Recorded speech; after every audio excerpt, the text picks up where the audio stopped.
Hello പ്രിയ നിക്ഷേപകർ, നിങ്ങളോടൊപ്പം പദ്ധതി കഴുത കമ്പനിയെക്കുറിച്ചുള്ള ചില സംഗ്രഹ വിവരങ്ങളിൽ നിന്ന് നമുക്ക് ആരംഭിക്കാം. കുറച്ചുകൂടി ഞങ്ങൾ ഓരോ സൂചകവും കൂടുതൽ വിശദമായി പഠിക്കും. ആവശ്യമെങ്കിൽ നിങ്ങൾക്ക് വീഡിയോ നിർത്താം.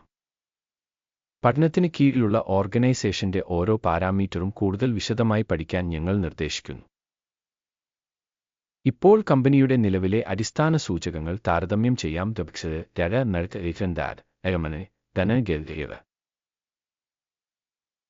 ഈ അവലോകനം 2025 ഓഗസ്റ്റ് 27 വരെയുള്ള നിലവിലെ വിവരങ്ങളെ അടിസ്ഥാനമാക്കിയുള്ളതാണ്. വർഗീകരണം വഴി ഗുരുക്കഗലത് കോർപ്പറേഷൻ ഉപവിഭാഗത്തിൽപ്പെടുന്നു. 25 കമ്പനികളാണ് വിശകലനത്തിൽ ഏർപ്പെട്ടിരിക്കുന്നത്. ഈ വീഡിയോയുടെ അവസാനം ഞങ്ങൾ ഓർഡർ ടേബിളിലേക്ക് നോക്കും. കമ്പനിയുടെ മൊത്തത്തിലുള്ള ഫലം ഇതാണ്: 10.7. ഉപവിഭാഗത്തിന്റെ ശരാശരി ഫലം -0.4 പോയിന്റ്. നിങ്ങൾ അതിനെ വളരെ വിശാലമായ വീക്ഷണകോണിൽ നിന്ന് നോക്കുകയാണെങ്കിൽ മൊത്തത്തിലുള്ള വിപണിയുടെ ചട്ടക്കൂടിനുള്ളിൽ മൊത്തത്തിലുള്ള മാർക്കറ്റിന്റെ ശരാശരി റേറ്റിംഗ് 1.8 പോയിന്റാണെന്ന് നമുക്ക് കാണാൻ കഴിയും. 7 പോയിന്റ് സ്കോറിനെതിരെ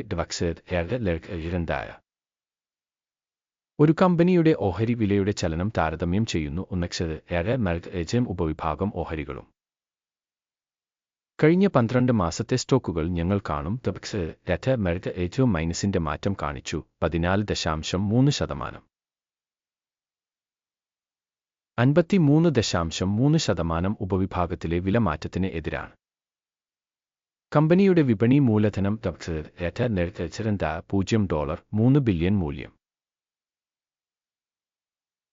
ഉപവിഭാഗം വിപണി മൂല്യം $200 ബില്യൺ ആണ്.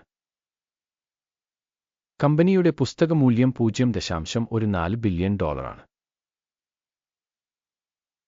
ഉപവിഭാഗത്തിന്റെ മൂലധനം $28 ബില്യൺ ആണ്. മാർക്കറ്റ് ബുക്ക് വാല്യൂ ഷെയറുകൾ താരതമ്യം ചെയ്യുമ്പോൾ നമുക്ക് ഇനിപ്പറയുന്നവ കാണാം. പങ്കിടുക ഉപവിഭാഗത്തിൽ മാർക്കറ്റ് ക്യാപിറ്റലൈസേഷൻ വിലയിരുത്തൽ 0.15%. പുസ്തക മൂല്യം മൂലധനം 0.494%. ഉപവിഭാഗത്തിൽ കമ്പനിയുടെ മാർക്കറ്റ് ഷെയറിന്റെയും ബാലൻസ് ഷീറ്റ് ക്യാപിറ്റലൈസേഷന്റെയും വിലയിരുത്തൽ നല്ലത് 1 പോയിന്റ്.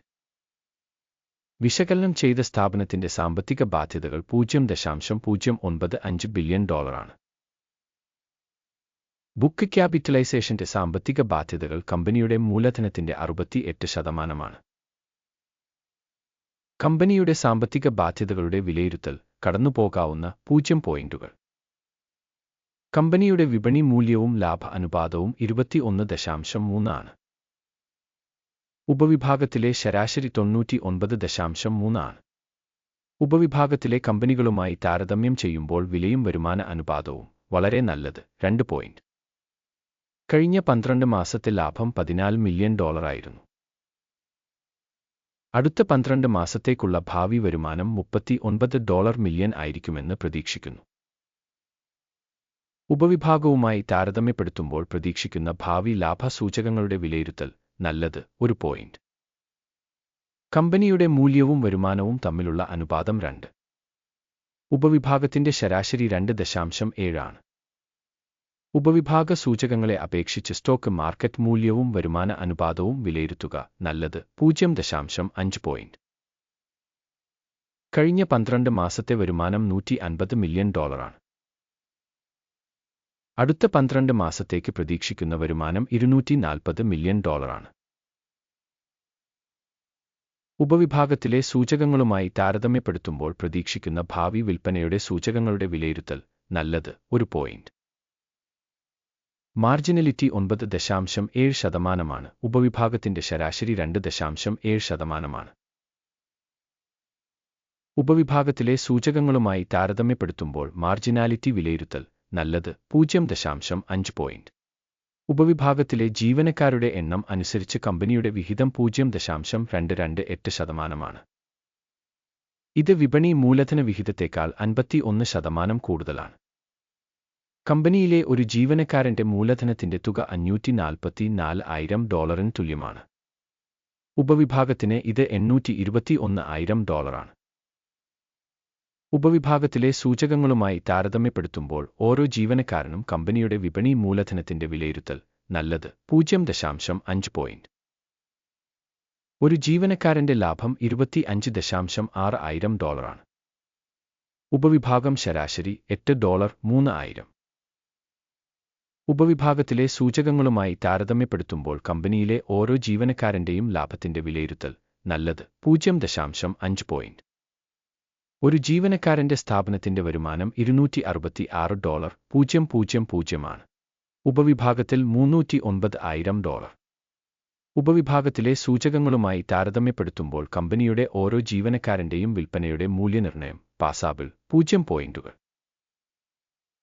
ഉപവിഭാഗ ശരാശരിയായ 5.1% താരതമ്യം ചെയ്യുമ്പോൾ വിൽപ്പനയ്ക്കുള്ള ഓഹരികൾ 7.2%. സാങ്കേതിക സൂചകം 14 കമ്പനിക്ക് 30% ലെവൽ കാണിക്കുന്നു. മഴകയച്ച്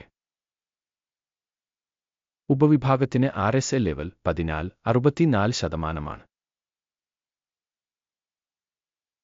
കമ്പനിയുടെ ഓഹരികളുടെ മൂല്യം ഏകദേശം $8 കൂടെ 47 സെന്റ് ആണ്. കമ്പനിയുടെ ഓഹരികളുടെ സമവായ വില ലക്ഷ്യം ഏകദേശം $14 കൂടെ 21 സെന്റ് ആണ്. നമുക്ക് ഓർഡർ ടേബിളിലേക്ക് പോകാം. അത് ലഭ്യമാണ്. പിൻ ചെയ്ത കമന്റിലെ ലിങ്ക്. ഈ സീസണിലെ റഫറൻസ് സിസ്റ്റത്തിന്റെ എല്ലാ പൊതുവായി അംഗീകരിച്ച തീരുമാനങ്ങളും ഓർഡർ ടേബിളിൽ അടങ്ങിയിരിക്കുന്നു. ഗുരുക്കകളത് ഓർഡർ ടേബിളിലേക്കുള്ള ആക്സസ് തികച്ചും സൗജന്യവും തുറന്നതുമാണ്. പിൻ ചെയ്ത കമന്റിലെ ലിങ്ക്. കമ്പനിയുടെ സെക്യൂരിറ്റികളുടെ വിലയിരുത്തലിനെ അടിസ്ഥാനമാക്കി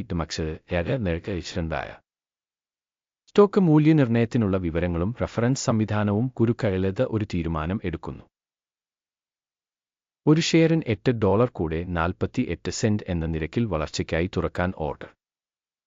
കമ്പനിക്ക് താരതമ്യേന ഉയർന്ന റേറ്റിംഗും വിലയുടെ ചലനാത്മകതയും ഉള്ളതിനാൽ ഓർഡർ തുറക്കുന്നു.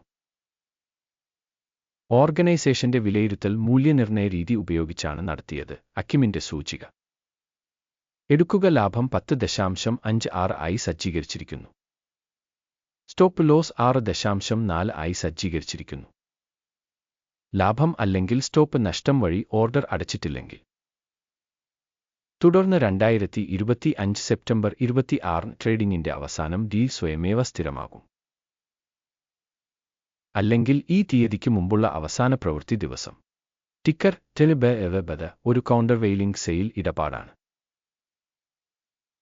ബാലൻസിംഗ് ഡീലിനെക്കുറിച്ചുള്ള വീഡിയോ ഈ ചാനലിൽ ഇതിനകം പ്രസിദ്ധീകരിച്ചതോ ആയിരിക്കും. ഓർഡറുകളിലൊന്ന് അടയ്ക്കുന്ന സാഹചര്യത്തിൽ പ്രധാനം അല്ലെങ്കിൽ ബാലൻസിംഗ്. വിപരീത ക്രമം അവസാന വിലയിൽ നിശ്ചയിച്ചിരിക്കുന്നു. ഈ വീഡിയോ കാണുന്നതിനും വിവരങ്ങളും റഫറൻസ് സംവിധാനവും ഉപയോഗിച്ചതിന് പ്രേക്ഷകർക്ക് വളരെ നന്ദി. ഗുരുക്കകളത്